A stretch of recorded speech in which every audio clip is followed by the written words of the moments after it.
ce lieu dédié à la longévité. J'en reviens à cette idée de cerveau, mais en fait, si on lève soit des millions, que notre entreprise fonctionne de fou, mais que derrière on n'a pas de vie, qu'on est trop mal dans sa peau, au final, je trouve qu'on n'a rien gagné du tout. De connaissances à avoir du coup pour vraiment apporter les bons nutriments et autres. Donc j'ai voulu la créer. Visionaires, people who are reinventing tomorrow. Bonjour et bienvenue dans Visionaires, le média de ceux qui réinventent demain. Aujourd'hui, j'accueille Alison et Mathilde. Bonjour mesdames. Bonjour. Pour nous parler de leur vision, de leur carrière et de leur entreprise Brainologist. Je vais vous demander, mesdames, de vous présenter. Je vais commencer par Alison, s'il te plaît. Oui, alors moi je suis Alison Malamud, je suis docteur en pharmacie et entrepreneur. Et je suis accompagnée aujourd'hui de Mathilde Joliet. Mathilde Joliet. Moi j'ai 35 ans, je vis à Bordeaux, je suis maman d'une petite fille et j'ai plus la casquette marketing. Très bien. Les filles, mesdames, je vais vous demander de nous parler chacune à votre tour de votre parcours. Donc, je vais faire l'envers, si tu veux bien commencer Mathilde. Alors, moi mon parcours, il est assez classique. Je viens d'une famille pour le coup d'entrepreneurs. J'avais pas forcément la fibre entrepreneuriale avant un petit moment. D'accord. Mais j'ai toujours eu en fait ce modèle de quand on bosse, on peut vraiment réussir, réussir en tout cas, tout essayer, tout tenter, mais il faut bosser et il faut y aller. Avec cette idée, j'avais vraiment envie plus de découvrir plein de choses, de tester un peu, de voir un peu ce qui pouvait me convenir, etc. Et j'avais en tête de partir à l'étranger. Donc j'ai vraiment construit tout mon parcours. Toutes mes études en fonction de ça, du coup les stages à l'étranger, etc. Extra. Et quand je dis c'était franchement incroyable. Et quand je dis parcours un peu classique, c'est que c'était école de commerce, marketing dans des grands groupes, etc. Donc est-ce que tu veux les citer pour donner des exemples à nos visiteurs? Typiquement, j'ai bossé chez Nespresso pendant pas mal d'années. Joule, une marque qui fait bien rire par son nom. Oui. Et Grohe notamment. D'accord. Une belle boîte allemande. Oui.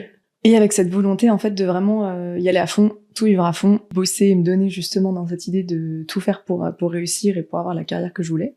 Ce qui a fait qu'à 30 ans, je me suis un peu brûlé les ailes, j'ai fait un burn-out. Et en fait, ça m'a vraiment marqué sur le plan cérébral. On en parlera, vraiment le cerveau. Ce sera le sujet du jour. Il y a vraiment une suite assez logique, toute ma vie avec ce truc de cerveau qui me suit. Dans le sens où j'ai mis beaucoup de temps à m'en remettre physiquement, où j'étais épuisée, etc. Vraiment ce côté, je me suis rendu compte qu'en fait j'avais complètement laissé mon cerveau, que du coup il me l'a fait payer pendant un bon moment, et que déjà j'arrivais plus vraiment à me concentrer, à réfléchir, à savoir ce que je voulais faire. J'ai mis beaucoup de temps à récupérer mes capacités, et j'ai perdu vraiment confiance en moi et du coup en mes capacités. Donc première petite alerte, j'ai repris un boulot, etc. J'ai perdu ma grand-mère d'Alzheimer, ou pareil. Ça arrive à beaucoup de monde. On se dit que c'est une fatalité, mais il y a quand même ce sujet de notre cerveau peut nous lâcher à tout moment, et c'est quand même compliqué quand on est aidant et qu'on accompagne justement les personnes qui ont ça. Et on se dit juste, c'est comme ça, c'est la vie, ça nous tombe dessus et on peut rien y faire. Et à côté de ça, plus tard, donc je suis devenue maman. Période hyper positive dans ma vie, vraiment, un moment de bonheur extrême, mais encore une fois, mon cerveau m'a totalement lâché. Donc il y a la fatigue, la surcharge mentale, notre cerveau vraiment change avec la maternité, etc. Mais il y a quand même ce truc où foncièrement, on se reconnaît plus. Je parlais et du coup, je perdais mes mots, j'arrivais plus à réfléchir. Je me retrouvais vraiment à plus savoir quoi dire, etc. Et du coup, il y a quand même ce côté confiance en soi quand notre cerveau nous lâche, où de plus pouvoir vraiment soi-même en société, ça devient compliqué, on se retrouve plus. Et du coup, je me suis dit que, en fait, notre cerveau, il y avait plein de moments où on le sursollicitait pour des bonnes choses, pour des choses plus complexes, etc. Et on n'en prenait pas du tout soin. Alors que du coup, on prend énormément soin de son physique quand c'est vrai. Une femme... Encore plus, oui. Il y a cette injonction à la beauté, à l'esthétisme, à la désirabilité, mais on oublie souvent le chef de bord qui est situé entre nos deux oreilles. Exactement. Alors que quand il me lâche, du coup, on se rend compte que en fait, ça prend beaucoup de temps de récupérer ses capacités. Donc tout ça m'a mené à justement, je suis jeune maman, j'ai plus de cerveau et en fait j'ai besoin moi de trouver quelque chose pour m'accompagner, pour profiter de chaque moment de ma vie, pour justement pas me dire non en fait maintenant que je suis maman je peux pas avoir une carrière et je peux pas performer, etc. Et pas dans un sens très négatif, mais vraiment performer dans tous les aspects de ma vie. Donc j'ai cherché une marque de complément alimentaire qui était dédiée à cet organe qui est l'organe le plus précieux. Et en fait vu que j'ai pas trouvé de marque qui soit dédiée à ça, et c'est tellement un gros morceau qu'en fait il y a beaucoup de choses à dire, beaucoup de choses à faire et énormément de connaissances à avoir du coup pour vraiment apporter les bons nutriments et autres. Donc j'ai voulu la créer. Et nous voilà à fonder Brainologist. Exactement. Aux côtés d'Alison qui va aussi nous parler de son parcours. Alors moi, mon parcours, c'est ça qu'il est assez différent, notamment pour un entrepreneur, en fait, puisque je trouve que les professionnels de santé entreprennent pas beaucoup, notamment en France. Donc moi, j'ai un parcours que je considère classique et un peu original de ce côté-là. Donc j'ai fait des études en pharmacie, pendant lesquelles j'ai eu la chance de partir 1 an à l'étranger au Canada. Et au-delà du fait de partir à l'étranger et de ce que ça peut nous apporter, ce qui était très intéressant, c'est que le métier de pharmacien d'officine au Canada, il est vraiment très différent de celui en France. Oui. Il est très tourné vers l'entrepreneuriat et c'est quelque chose qui est assez décloisonné, c'est-à-dire qu'on vient séparer finalement les missions de santé des missions de business. Donc ça mettait déjà, on va dire, un petit truc dans ma tête par rapport à la situation française. Je suis revenue, j'ai fini mes études et j'ai commencé, en fait, mon premier travail, c'était dans un laboratoire, en fait, qui développait des produits cosmétiques en B2B, donc dans l'ombre des marques, que des marques donc naturelles et bio, des marques qui ont fait une très belle évolution depuis, mais que je ne peux pas citer pour le coup. Bien sûr. Pas possible. Des clauses de confidentialité. Et donc, en fait, voilà, mon quotidien, c'était finalement d'accompagner ces entrepreneurs qui voulaient se lancer, qui avaient, alors bien sûr, une enveloppe aussi financière à respecter, qui avaient des envies. Et en fait, l'idée, c'était de les accompagner pour démêler finalement aussi qu'est-ce que dit la science, qu'est-ce qui est vrai, qu'est-ce qui est faux, et surtout qu'est-ce qui est du storytelling. C'est-à-dire qu'est-ce qu'on peut quand même raconter, puisque l'idée, c'était quand même de faire rêver les gens. Et suite à cette expérience-là, en fait, j'ai rencontré des gens avec qui j'ai fondé une première entreprise sur un sujet assez innovant à ce moment-là, puisque c'était en 2019. Donc, c'était sur une entreprise autour du CBD. C'est cette première entreprise, cette première expérience entrepreneuriale, elle m'a vraiment beaucoup appris. Ça m'a aussi beaucoup appris mes limites. On pourra peut-être revenir un peu dans les détails plus tard, mais on apprend beaucoup et en même temps, on y passe énormément de temps et beaucoup d'énergie. Et c'est après cette expérience-là, et c'est aussi en étant devenue maman, en fait, que j'ai rencontré Mathilde, avec qui, en fait, je me suis vraiment... on s'est vraiment très bien entendu, que ce soit sur les valeurs et cette envie, en fait, profonde et qu'on dit souvent un peu naïve, en fait, de remettre, en fait, le cerveau à sa place. Et l'idée d'expliquer aussi, en tout cas surtout pour moi, d'expliquer que le cerveau, c'est pas quelque chose d'abstrait. On peut pas transplanter un cerveau aujourd'hui, on peut transplanter un cœur mais pas son cerveau. Et en fait, quand on discute autour de nous, plein de gens, ils ont soit peur, soit ils comprennent pas. Et nous, on voulait vraiment porter ce sujet et ce message au plus grand nombre. Sur la santé cérébrale. Tout à fait. C'est là que je vais faire un premier clin d'œil caméra, parce que je connais les projections que peut faire un public, une audience largement. Nous recevons des femmes entrepreneurs qui vendent des compléments alimentaires. Donc nous n'avons pas avec nous des personnes naïves qui vendent du vent sur des choses pas fondées.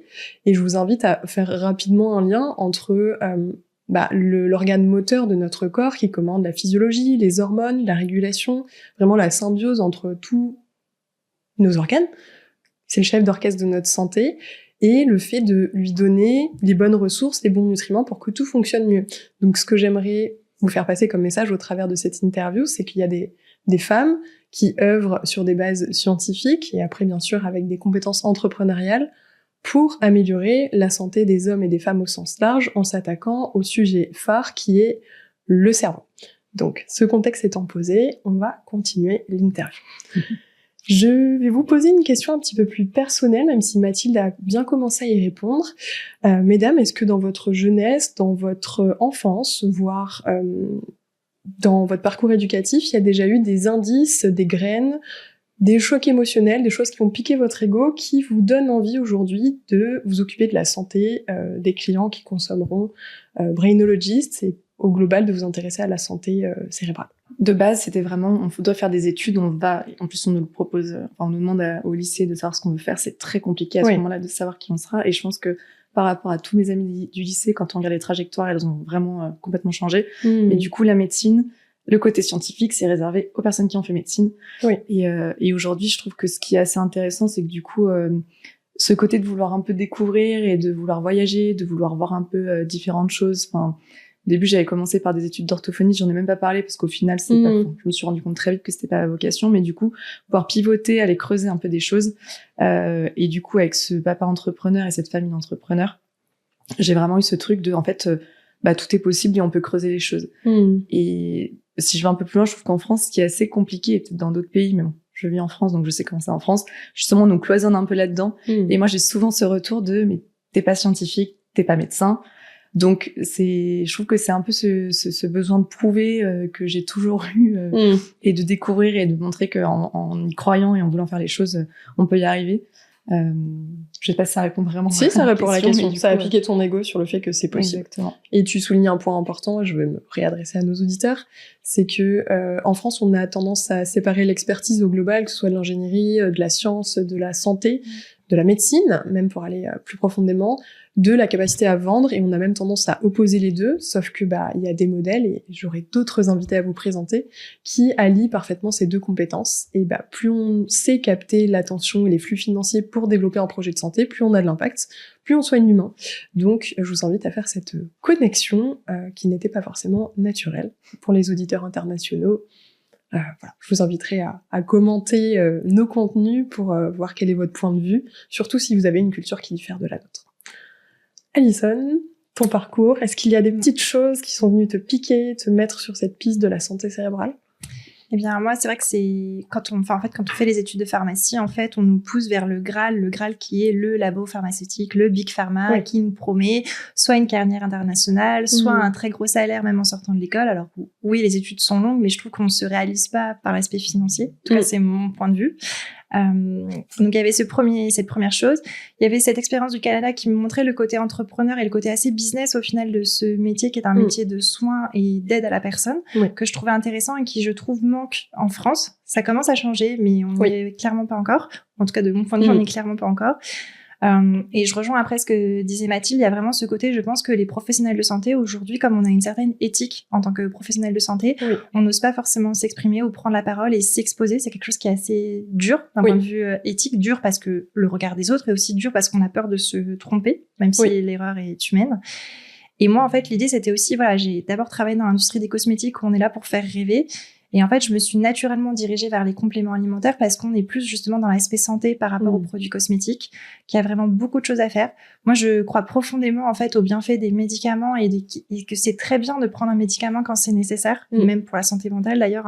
Beaucoup de gens d'ailleurs, ils ont ce biais de pas vouloir en parler ni à leurs proches, etc. Parce que comme si on avait honte, alors qu'il faut pas avoir honte. Si les médicaments existent, c'est qu'il y a une raison. Bien sûr. Mais je pense que avant d'arriver dans la guérison et dans la maladie, de la pathologie, il y a vraiment beaucoup de choses qu'on peut mettre en place. Et ça va bien sûr au-delà des compléments alimentaires, ça vient par les habitudes de vie.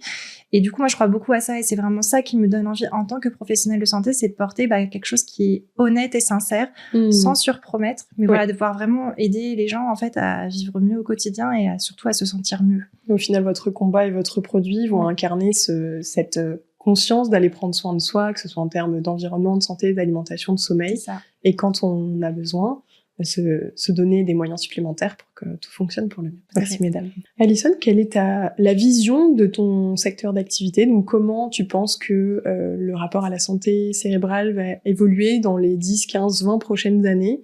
Et quelle empreinte tu aimerais laisser dans ce secteur-là ? Alors, c'est une question qui est pas facile. Je trouve que c'est très difficile en tant qu'entrepreneur de se projeter dans 10, 15 ou 20 ans. C'est-à-dire qu'il y a 5 ans, je savais pas que je serais là aujourd'hui et il y a 10 ans, c'était pareil. Après, ce qui est certain, c'est que je trouve qu'on est quand même à l'ère où, aujourd'hui, grâce à l'IA notamment, et je pense qu'on n'a pas encore tout vu, on peut créer beaucoup de contenu très facilement, que ce soit du contenu texte, du contenu image et même de plus en plus du contenu même vidéo incarné par quelqu'un qui est soi-même ou un avatar IA ou que sais-je. Et je pense que l'important, en fait, c'est de justement essayer de démêler le vrai du faux dans tout ce qui se dit, dans tout ce qu'on peut voir, notamment sur Internet, sur son téléphone, dans son, dans son chat GPT, sur son téléphone, dans son Siri ou autre. Et pour moi, en fait, ma volonté, en fait, ce serait de pouvoir s'inscrire, en fait, avec Brainologist comme un acteur digital très présent, mais qui soit en fait au même niveau d'égalité que les grands laboratoires pharmaceutiques. C'est-à-dire, l'idée en fait pour moi, c'est qu'un laboratoire pharmaceutique, souvent on leur fait confiance et à juste titre et c'est très bien, mais je les trouve finalement assez éloignés des besoins des gens au quotidien. Et moi, j'aimerais justement remettre plus de proximité, remettre plus de liens, plus d'échanges. Voilà, c'est vraiment quelque chose que j'aimerais bien faire et en proposant aussi des solutions qui sont parfois aussi, je pense, plus adaptées. Donc un peu plus niche, si je suis plus précise. Les grands laboratoires pharmaceutiques vont proposer des solutions qui s'adressent au plus grand nombre, mais finalement un peu à tout le monde ou un peu à personne. Moi, je suis plus dans la position un peu plus de niche, un peu plus ciblée, où il faut rentrer dans comment se sent la personne, qu'est-ce qu'elle prend, quel âge elle a, est-ce qu'elle prend des médicaments, ce genre de choses. On sent l'âme de la pharmacienne qui parle. Ce que je voulais dire, c'est que on accorde une confiance naturelle aux autorités supérieures que sont les grands labos de pharmacie, alors que certains parfois vont faire la promotion de médicaments qui peuvent avoir des effets secondaires, là où on va être beaucoup plus méfiant sur la médecine préventive. Et c'est chouette que vous incarniez quelque part cette permission de faire de l'entrepreneuriat avec de la santé, de parler vrai et d'avoir le courage d'utiliser votre image, votre marque, votre projet, vos personnes pour apporter ce nouveau paradigme-là. C'est ça qui est assez intéressant dans votre vie. Mathilde, je te pose la question à toi aussi. Quelle est ta vision pour ton secteur? Donc, toujours pareil, les compléments alimentaires dans la santé. Et quelle empreinte tu aimerais laisser? Par rapport à ce que disait Alison, je rebondis un peu là-dessus, c'est que je trouve qu'aujourd'hui, dans le secteur, il y a vraiment une guerre un peu de médecine classique et justement curative, médecine préventive avec les compléments alimentaires, où il y a beaucoup de blabla, où il y a beaucoup de choses qui se disent, beaucoup de monde qui veulent prendre justement de la place, de l'espace, etc. Donc ma vision un peu pour le secteur justement, c'est d'arrêter cette guerre, parce que clairement, et Alison l'a dit, le préventif, ça va malheureusement pas remplacer le curatif, mais en tout cas, on aura toujours besoin de médicaments, etc. Mais au mieux, justement, on prend soin de sa santé, au moins on aura besoin d'aller chercher justement des traitements qui soient plus lourds. Donc je pense que c'est vraiment important qu'on s'en rende compte. Et dans un deuxième temps, il y a un peu ce truc justement de faire passer des messages, avoir du sérieux aussi dans cette industrie. J'espère vraiment qu'on va réussir à le trouver, parce qu'il y a plein de gens qui font des choses très bien, dont nous on s'inspire beaucoup, mais il y a aussi plein de blabla, et en fait on joue quand même avec la santé des gens. On ne joue pas justement, mais on travaille avec la santé des gens, et vendre des pilules miracles à tort et à travers, je trouve que ça fait vraiment plus du mal à l'industrie qu'autre chose. Donc j'espère que le secteur va un peu plus mûrir sur ce côté-là et être un peu plus sérieux, pour que justement peut-être que cette guerre aussi soit un peu moins importante. J'en profite pour rajouter une question. Qu'est-ce que tu conseillerais à nos auditeurs qui, quand ils veulent prendre des compléments alimentaires, pour bien les choisir? Quels sont les critères presque intuitifs qui nous aident à voir si tel entrepreneur qui vend des compléments est sérieux ou pas? Moi, je sais que j'ai des amis qui ont des marques aussi extrêmement qualitatives. On discute en off de gens qui font la promotion de pilules miracles, comme tu dis. Est-ce qu'il y a 2-3 petites astuces rapides qui aident à déceler dans la façon de vendre, dans le caractère de la personne, quels sont les bons et quels sont les moins bons? En fait, ce qui est, je trouve, difficile, et ça va pas rassurer, c'est que c'est qu'aujourd'hui on a l'IA. Donc on va avoir des personnes, déjà on avait des personnes qui étaient payées pour dire des choses, donc aujourd'hui on a des personnes qui sont fausses, qui vont vendre des choses. Je trouve que c'est très compliqué. Déjà, je pense qu'il y a une chose, mais j'ai aussi des contre-exemples, donc compliqué, mais il y a une chose, c'est, je trouve, pour moi, quand les personnes mettent leur visage, déjà, c'est vraiment une preuve derrière que voilà, on est des personnes, on est des vraies personnes, on dit des choses. Je pense qu'une marque qui va promettre monts et merveilles en disant pilule miracle, etc., l'alimentation, ça va compenser toute autre alimentation, pas besoin de sport. Il y a pas grand monde qui le dit, mais donc ça, c'est vraiment mais ça existait. Gros red flag. Comme dans les relations. Dès que ça a l'air trop fabuleux, il y a un lot. Ouais, et puis un truc tout bête. Nous, clairement, on essaie vraiment d'être transparente, d'être honnête, et ça nous fait de temps en temps, et vraiment le plus souvent, avancer beaucoup moins rapidement que d'autres marques. Oui, c'est vrai. Mais du coup, typiquement, avec Alison, on regarde de temps en temps, il y a des marques qui vont dire, qui se sont lancées il y a peut-être une semaine, déjà 100, 150 avis clients, etc. Et quand on va avoir, soit en fait, quand on regarde très rapidement, il n'y a pas du tout 100 avis clients, donc déjà, premier red flag. Que des commentaires rédigés avec de l'IA, deuxième red flag. Quand on va sur le site internet, il y a que des avant-après faits avec l'IA. Et je pense que ça sera de plus en plus difficile à déceler, mais actuellement, on arrive quand même à voir. Donc déjà, regarder un petit peu, se renseigner, voir derrière les personnes, ce qu'elles racontent et autres. Je pense que c'est très difficile, et honnêtement, en tant que consommateur, c'est très très difficile, mais déjà, regarder un petit peu ces points-là, ça peut déjà aider. Merci pour ces conseils précieux. Mesdames, est-ce qu'il y a un accomplissement à l'échelle de Brainologist dont vous êtes particulièrement fiers?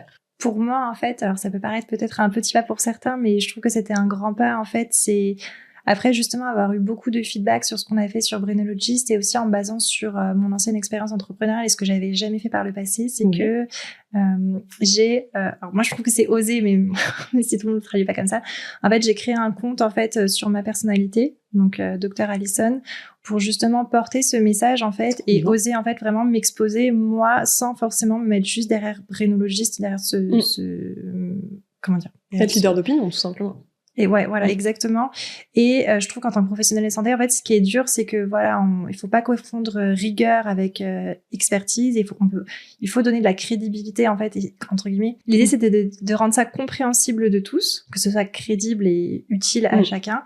Et en même temps, en fait, essayer d'être rigoureux pour pas dire des bêtises, pour savoir démêler le faux et du vrai, et surtout sur pas, je pense, courir sur un truc de tendance où un tel va dire par exemple tel ingrédient, c'est un ingrédient super, du coup il y a le côté business qui arrive en disant mais si vous faites un produit avec tel ingrédient, vous allez vendre et ça va faire des milliers, ok super, mais en fait si moi je suis pas convaincue de l'utilité de cet ingrédient, bah, j'ai même pas envie d'en parler, en fait. J'ai pas non plus envie de dénigrer les autres, pas du tout.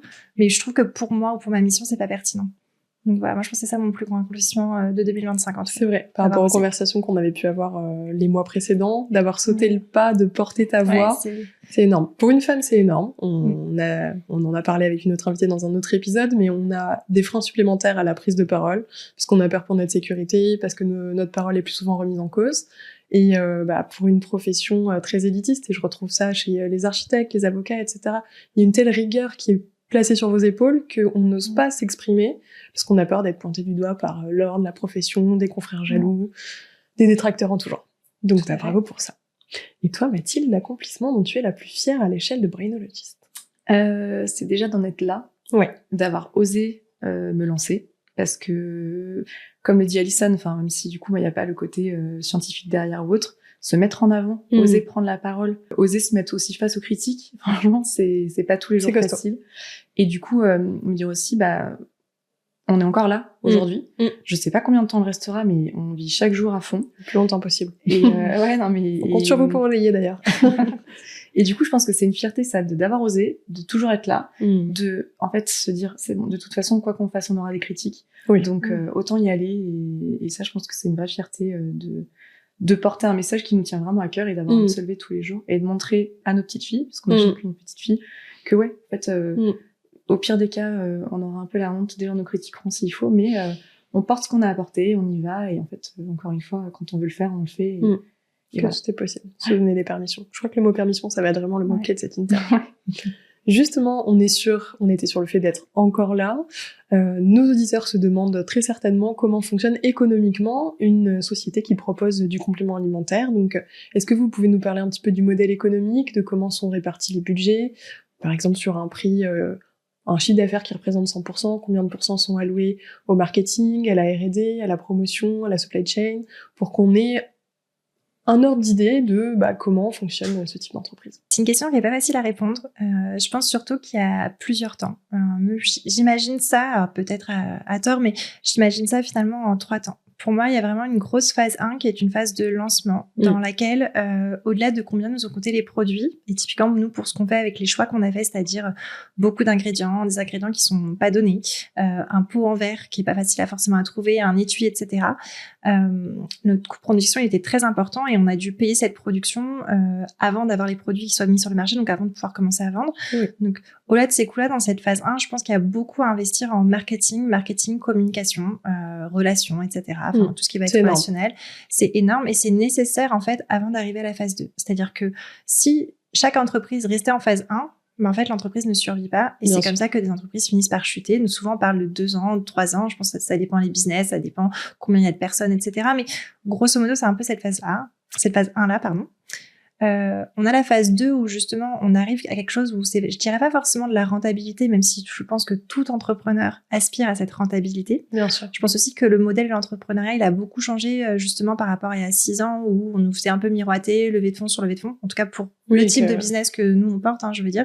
Moi c'est ce que j'ai connu dans mon ancienne entreprise, on a fait levée de fonds sur levée de fonds jusqu'à ce qu'il y ait plus de levée de fonds et que le modèle s'écroule. Donc c'est quelque chose auquel je crois non voilà, c'est quelque chose auquel je crois plus beaucoup et du coup c'est pour ça qu'on parle de rentabilité. Dans cette phase 2, en fait, c'est là où je trouve ça devient plus intéressant. On va se dire, j'investis par mois, je sais pas, 10, 20, 30, peut-être plus, ça dépend ce qu'on vend, en marketing. Donc, le marketing, ça peut être à la fois, on va dépenser, en fait, en acquisition, parce que là, on est sur une marque digitale, donc on va dépenser en acquisition sur les différents réseaux, en fait, la canaux, publicité, tout simplement. Exactement, la publicité. Mais ça peut être aussi de se dire, est-ce qu'on fait des relations? Est-ce qu'on fait, par exemple, je dis relations, pour moi, ça va être un événement, ça peut être de la presse, voilà. Est-ce qu'on fait ce genre de choses? Une campagne d'influence, voilà, on peut le mettre. Donc ça peut être une première façon, mais il faut que du coup que le reste dans l'entreprise puisse vivre, donc c'est-à-dire payer les salaires, payer son loyer, payer ses charges, etc. Et donc c'est là où en fait l'équilibre entre la phase 1 et la phase 2, je trouve qu'il est assez différent. On va pas regarder les mêmes leviers de rentabilité, voilà. Et après pour moi la phase 3, c'est finalement quand le truc déroule un petit peu, où au final cette phase 3, c'est que là je trouve qu'on split l'entreprise en deux, entre ok, qu'est-ce qui marche pour la société, qu'est-ce qui on peut dire stable, même si rien n'est toujours stable à 100%, mais voilà. Et qu'est-ce qu'on fait pour justement scaler, ou qu'est-ce qu'on va aller ouvrir? Est-ce qu'on va ouvrir un autre pays? Est-ce qu'on va ouvrir une autre business unit? Est-ce qu'on fait un produit qu'on n'aurait jamais fait, qui est totalement en dehors de notre domaine de prédilection? Voilà, ça va être ce genre de choses. Je l'imagine comme ça. Donc, pour moi, en fait, ce que je dis souvent et ce que j'ai vraiment beaucoup dit à Mathilde quand je l'ai rencontrée, en fait, déjà, pour la petite histoire, quand je l'ai rencontrée, je lui ai dit, je me relancerai jamais. Donc, c'est souvent elle a été convaincante, visiblement. Exactement. Une de mes grandes fiertés, on aurait dit. Oui, c'est la fierté supplémentaire. Mais en fait, l'entrepreneuriat, voilà, c'est pas un sprint, c'est un marathon. Et je pense que, et d'un point de vue financier, et d'un point de vue charge de travail, je pense que les entrepreneurs, ils ont pas peur de beaucoup travailler. Vraiment, c'est quelque chose qui nous définit tous, c'est cette envie de travailler, de se donner pour quelque chose qui nous anime. Mais le frein, il est plutôt, voilà, sur le temps que ça peut prendre, sur, comme on dit parfois, ça peut être quelque chose une petite mauvaise nouvelle ou une petite critique. On sait que dans le fond, c'est une goutte d'eau dans un océan et que ça change rien. Mais en fait, voilà, la rentabilité passe aussi par la rentabilité au niveau de l'esprit. J'en reviens à cette idée de cerveau, mais en fait, si on lève soit des millions, que notre entreprise fonctionne de fou, mais que derrière on n'a pas de vie, qu'on est trop mal dans sa peau, au final, je trouve qu'on n'a rien gagné du tout. On a perdu plus qu'on a gagné. C'est ça. Et donc l'idée, c'est de trouver quand même un bon équilibre entre pouvoir vivre de son activité bien sûr, sereinement et aussi profiter de sa vie à côté et se sentir bien dans ce qu'on fait au quotidien. Je trouve que c'est important. C'est capital. Et pour vous sensibiliser, pour ceux qui auraient envie de lancer des entreprises avec du produit qui nécessitent des brevets, de la R&D, peut-être des tests spécifiques quand on est dans la cosmétique, les compléments alimentaires, la santé, même la food, on a besoin de faire des tests. Pour la cosmétique, ça va être la toxicologie par exemple. Il y a tous ces coûts-là qui sont cachés, des coûts de R&D, qu'il va falloir prévoir dès le lancement. Donc un lancement réussi, ça va être un produit abouti et fonctionnel bien sûr, tous ces sujets de normes qui auront été financés et par exemple, je sais pas, si vous lancez un cosmétique qui a 10 parfums différents, il faudra payer les 10 tests. Donc il y a des arbitrages à faire, comme le disait Alison à juste titre, et après un budget promotionnel pour que vous puissiez faire connaître à un maximum de personnes votre produit, et le jeu, ça va être de trouver le meilleur levier qui va donner le plus d'amplitude à ce que vous avez créé. Et c'est là où parfois la mayonnaise ne prend pas. On l'a même vu chez des gens très exposés, des artistes, des créateurs de contenu très mainstream qui ont des audiences immenses. Mais des fois, il y a des loupés sur tous ces sujets-là qui font que ça ne fonctionne pas. Donc merci de nous avoir sensibilisés sur ce sujet. On va parler maintenant des obstacles dans votre industrie. Donc, je vais me retourner vers Mathilde pour avoir une parole équilibrée. Quels sont les enjeux actuels dans votre secteur activité, les difficultés liées au secteur et vos enjeux en tant qu'entrepreneur à impact, j'estime à impact parce que vous impactez la santé à votre façon. Je pense qu'Alison en parlait un peu tout à l'heure, c'est quand on se lance, du coup, il y a beaucoup de coûts et il y a surtout quand même des minimums de quantité, enfin des stocks minimum quand on est une petite entreprise, etc. Donc ça, c'est quand même je pense un gros frein à l'entrée d'avoir les capacités d'investir justement dans ce stock et de l'écouler, évidemment. Et après, j'en parlais tout à l'heure, je pense qu'il y a vraiment ce côté réussir à émerger par rapport à tous les acteurs qu'il peut y avoir, réussir du coup à montrer qu'on est honnête, qu'on est transparent, que nos produits sont de qualité, et vraiment ce côté émerger dans un monde qui est déjà surchargé. Pour moi, c'est vraiment ça le gros enjeu du secteur aujourd'hui, actuellement. Je trouve que ce qui est compliqué au final, c'est que on dit souvent, par exemple, que les entrepreneurs, voilà, ils sont issus d'écoles de commerce. Et moi, Alison, j'ai la chance d'avoir un doctorat en pharmacie, d'être une scientifique, d'entre guillemets, d'être une sachante. Et en fait, c'est là où je trouve que ce qui est difficile, c'est qu'aujourd'hui, avoir un diplôme, ça suffit plus. Il faut savoir inspirer confiance. Et c'est pas quelque chose qui est inné. Je considère pas l'avoir encore acquis pour l'instant, pas du tout.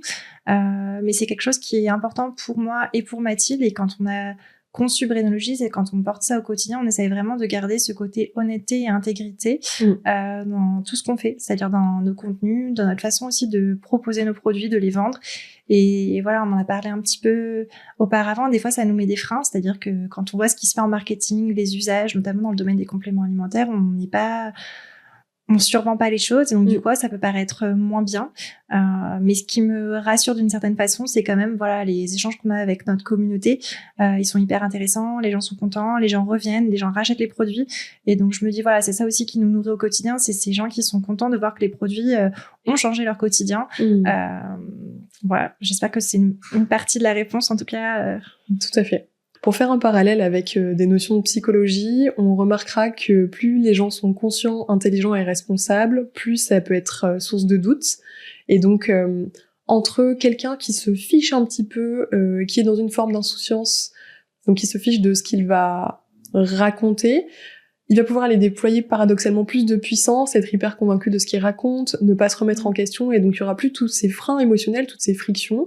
Et je sais que une partie de nos auditeurs seront des gens qui ont une pensée complexe, qui sont intéressés par tous ces sujets d'innovation, donc on a ces traits de personnalité en commun, et je m'y inclus. Donc quand on se remet tout le temps en question, qu'on veut faire bien les choses, qu'on a parfois des patterns de perfectionniste, le syndrome de la première de la classe, je m'attribue cette casquette sans... je l'admets, on va être parfois freiné dans ces notions de vente, de promotion, de marketing, par peur qu'on nous colle toutes ces étiquettes, et c'est vrai que c'est un frein à lever, et ça demande beaucoup de travail sur nous, avant d'avoir une intelligence business énorme, parce que souvent on sait, mais il y a ce blocage émotionnel qui fait qu'on n'y va pas. On va passer sur les questions signatures de Visionaires, donc celles qui sont plus légères, plus métaphoriques. Mesdames, si vous étiez un super-héros, qui seriez-vous? Et je vais commencer avec Mathilde. Alors moi, le côté super-héros, je pense que je suis pas la mieux placée, sachant que Alison est fan de tout cet univers. Donc si ça t'arrête pas, je vais laisser répondre Alison. Ouais. Moi, en fait, l'un de mes super-héros préférés, sachant que Mathilde peut témoigner, j'ai un poster chez moi. En fait, pour moi, ça a toujours été Iron Man. C'est-à-dire que moi, je suis une grande fan de science-fiction. Oui. Alors, je ne vais pas prétendre que j'ai lu toute la science-fiction, mais je suis vraiment très fan. Et en fait, ce que j'aime dans ce personnage, c'est que c'est l'un des rares personnages super-héros qui a fait des choses formidables, mais qui n'a pas de pouvoir. Son pouvoir, en fait, c'est son cerveau. Et ce que j'aime aussi un peu comme métaphore, c'est que la personne qu'il est, en fait, en tant qu'humain, elle est vraiment pas folle, quoi. En plus, il vend des armes, etc. Enfin, voilà, il est pas fou. Par contre, quand il met son armure, en fait, il devient une autre personne. Il devient ce fameux super-héros avec ses super-pouvoirs. Et il incarne autre chose. Et c'est vrai que je trouve que pour un entrepreneur, c'est un petit peu ça. C'est-à-dire que moi, je sais que je suis une personne imparfaite, avec plein de défauts, etc., que ça fait partie de mon quotidien, que des fois, j'essaye de gérer 50 choses et que je vais pas y arriver. Et c'est pas grave. Mais j'essaye en fait d'incarner pour ma marque un peu la meilleure version de moi-même. En tout cas, ce que je considère être la meilleure version de moi-même. Pour Mathilde, c'est un peu pareil. On essaie d'incarner la meilleure version de soi-même. Et c'est un peu ça aussi le message qu'on veut porter, c'est que on est tous imparfaits avec des défauts, on n'arrive pas tous à tenir. Et franchement, c'est pas grave, on s'en fiche en soi. Mais voilà, mais si une journée ou une demi-journée, on s'est senti bien et on a senti qu'on était au top, et c'est vers ce vers quoi on veut aller. Et pour moi, c'est ça qu'il représente. Merci. C'est très passionné et très incarné, donc je pense que ça touchera beaucoup de personnes. Deuxième question signature, si vous étiez un personnage historique, lequel seriez-vous? Alors, j'ai fait la bonne élève, mais c'est vrai que je suis allée regarder toutes les femmes pour la journée des droits de la femme. On était allé mettre en avant des femmes scientifiques. Et du coup, j'ai regardé parce qu'il y en avait une qui m'avait vraiment passionnée à l'époque, donc ça fait très première de la classe et très cliché. Après, c'est ok, c'est nos patterns, on est comme ça. Clin d'œil à tous les premiers de la classe. Et c'était Rita Levi Montalcini, qui est en fait une Italienne, qui est neuroscientifique et qui en fait est née dans les années 1900. Et du coup, donc dans une période où quand même être dans la science, c'était très complexe en étant une femme, qui a tout fait, qui s'est donnée, et qui aussi était juive.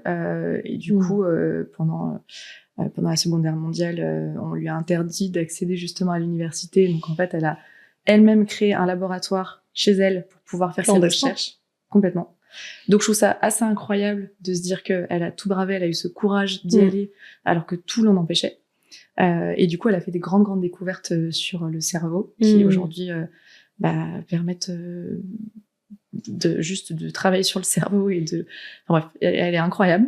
Et ce que je trouve génial, c'est que du coup, elle a vraiment ce côté longévité, ce côté tout se transforme, etc. Dans le sens où le cerveau, il y a eu plein de recherches et de découvertes qui ont été faites au fil du temps. Donc elle explique vraiment elle aussi que justement en fait le cerveau il est comme ça, il s'adapte, il évolue. Il est toujours en mouvement constant avec cette plasticité cérébrale, etc. Elle a eu un prix Nobel pour ça. Et elle a une phrase qu'elle avait dit, qu'on a mis en avant dans un de nos contenus Instagram, que j'adore, qui est donner de la vie au jour plutôt que des jours à la vie. Et je trouve qu'aujourd'hui, dans ce truc de course à la longévité, on va absolument gagner des jours et des jours et des jours. En fait, si notre vie est triste, à quoi bon rajouter des jours? Donc, il y a vraiment cette idée, et franchement, du coup, ça date d'il y a un moment, mais je trouve qu'aujourd'hui, elle est vraiment... c'est nous ce qui un peu nous guide, et je trouve que c'est primordial de se le rappeler de temps en temps. C'est en fait, faut vivre à fond chaque moment. Ça sert à rien d'avoir plein d'années en plus si c'est pour les vivre avec en plus vraiment un cerveau qui ne fonctionne pas. Ce qu'on veut, nous, c'est vraiment bien vieillir, mieux vivre aujourd'hui et profiter à fond de chaque moment. Et je trouve que cette personne l'incarne totalement à une époque totalement différente. Extra. Merci pour ce partage. Et toi, Alison, un personnage historique? On va ouvrir les perspectives, et mesdames, si tout était possible, que feriez-vous? Donc si vous n'aviez pas de limite de temps, d'argent, de pouvoir, que vous étiez immortel, qu'est-ce que vous aimeriez faire dans votre industrie? Globalement, si j'ai tout le pouvoir du monde, remettre un peu d'empathie et de bon sens dans notre monde qui part totalement en live. Et c'est en étant maman d'une petite fille, je trouve que c'est tout le monde là, à mon avis, mais cette conscience, elle est arrivée vraiment le jour où je me suis dit mince, en fait, je suis plus toute seule. Et du coup, il va falloir expliquer un peu et faire grandir une personne dans ce monde et essayer de quand même lui montrer que c'est un très beau monde et qu'il y a plein de belles choses à faire, mais du coup, remettre un peu d'empathie envers chacun, qui est plus de sens, moins de conflits, moins de haine au quotidien, enfin, même dans les petits gestes de tous les jours, je pense que c'est important. Et sinon, dans l'industrie, c'est vrai qu'on en parle souvent avec Alison, et peut-être que ça arrivera, mais vraiment avoir ce lieu dédié à la longévité, dans le sens où il y a plein de choses qui font la longévité. Il y a ce côté déjà vraiment qui est hyper important et qu'on a tendance à oublier, le lien social, être avec les autres. Et du coup, enfin pour moi vraiment un centre où on peut justement aller traquer nos données, prendre soin de sa santé, en même temps profiter, travailler. Je dis pas être enfermé dans un endroit parce que c'est pas le but, mais du coup pouvoir vraiment prendre soin de sa santé, avancer, être heureux, travailler, etc. Dans un endroit vraiment qui soit dédié. Je pense que c'est quelque chose qui me passionnerait bien. S'il y a des gens qui sont sur ce type de projet, n'hésitez pas à nous écrire. Alison? Pour moi, pour la première partie de la question, sur le côté illimité, je rejoins assez Mathilde sur cette sensation-là où moi, je trouve vraiment qu'on est très connecté en fait digitalement avec la Terre entière en fait. Enfin, c'est très facile de connecter à quelqu'un à l'autre bout du monde, mais au final, je trouve qu'on est vite enfermé. Et vite enfermé aussi dans ses idées, c'est-à-dire qu'on le voit avec les algorithmes sur les réseaux sociaux. Si on regarde un type de contenu, ça va nous suggérer ce même type de contenu et donc on va s'enfermer dans cette idée.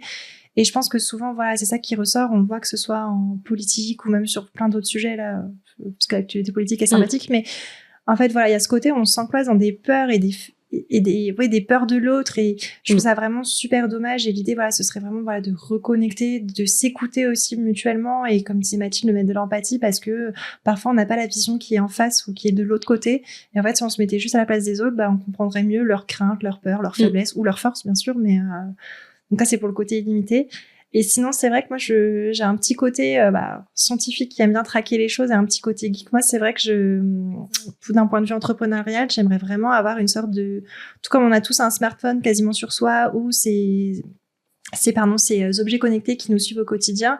Moi, j'aimerais des fois me dire, tiens, là, vraiment, tout d'un coup, ça va pas, mais je sais pas pourquoi. Pourquoi en ce moment, là, je kiffe pas ce moment, j'ai, entre guillemets, tout pour être heureux, j'ai ci, j'ai ça. Et là, je me sens pas bien, et moi, j'aimerais essayer de comprendre, mais c'est mon petit cerveau qui aime bien comprendre tout, mais pourquoi là, je me sens pas bien? Qu'est-ce que c'est? Est-ce que c'est tel marqueur? Est-ce que c'est parce qu'il y a trop de cortisol et du coup, je suis stressée? Ou est-ce que, il y a mon cycle féminin qui arrive et du coup, c'est pour ça, tac, un petit taquet. Moi, j'avoue, j'ai un petit peu ce côté-là. Je suis pas sûre que ce soit possible, mais je me dis, avec tout ce qui sort, tous ces objets connectés, ces bilans qu'on peut faire, qu'ils soient sanguins ou autres, ou un bilan sportif, je pense qu'au bout d'un moment, on pourra y arriver. On apprendra à mieux se connaître. Ça me fait penser à des dystopies où justement il y a des interfaces complètes pour comprendre ce qui se passe dans notre corps. Ou ça me fait penser à Ghost in the Shell où on remet des âmes dans des robots qui ont tout un peu de paramètres. Alors là, je pense qu'il y a un peu d'éthique qui rentre. Bien sûr. Mais au moins, je ne vais pas passer le sujet, mais oui, je pense qu'on n'aura peut-être pas la data absolue, mais il y a de plus en plus d'objets, d'outils, d'interfaces numériques qui nous permettent de compiler tout un tas de data qui nous aideront à mieux nous accompagner au quotidien. Tout à fait. Trop bien. C'est là où, pour relier justement cette humanité, cette empathie, ce lien relationnel à la santé, plus vous serez en bonne santé, moins votre système nerveux sera en survie, plus vous serez régulé, donc apte à aller vers l'autre. Des fois, si vos relations sociales pâtissent, ont du mal à se développer, vous avez des périodes difficiles dans votre vie, vous aurez mécaniquement du mal à aller vers l'autre. Donc plus vous prendrez soin de votre santé, plus vos relations se porteront bien, et plus on prendra soin des autres, plus on sera en bonne santé. Mesdames, ça va être le moment du call to action. Qu'est-ce qui pourrait vous aider pour continuer à porter votre message, pour développer votre marque? Je vous invite à vous adresser à la caméra et à faire votre demande. Justement, nous aider à porter ce message. Le cerveau, ça peut faire peur, mais quand on se rend compte à quel point il régit toute notre vie, c'est hyper important d'en prendre soin. Donc nous, vraiment, c'est de nous aider à porter le message dans les médias, d'interagir aussi avec nous, parce que c'est ça aussi qui nous fait avancer. Mais vraiment, si on peut avoir de l'aide sur le côté presse, médias, mettre en avant ce message, porter cette mission, dis-moi s'il y a autre chose à rajouter, mais voilà, on a vraiment besoin de multiplier justement cette voie. De visibilité. Donc j'en appelle à toute notre audience, tous mes contacts, tous les créateurs de contenu, tous les créateurs, les accompagnants dans la santé, ceux qui font du média, les commerciaux dans les médias, et je sais que certains nous regarderont, donner la parole à Mathilde, à Alison, pour porter ce beau message qui reste fondamental pour notre santé. Merci à vous, merci pour ce bon moment. Merci beaucoup. Merci Laura. Et on se retrouve dans 15 jours pour le prochain épisode de Visionaires. Cet épisode vous a été proposé par Brainologist, votre marque de compléments alimentaires pour la santé cérébrale, qui vous offre 20% de réduction avec le code Visionaires.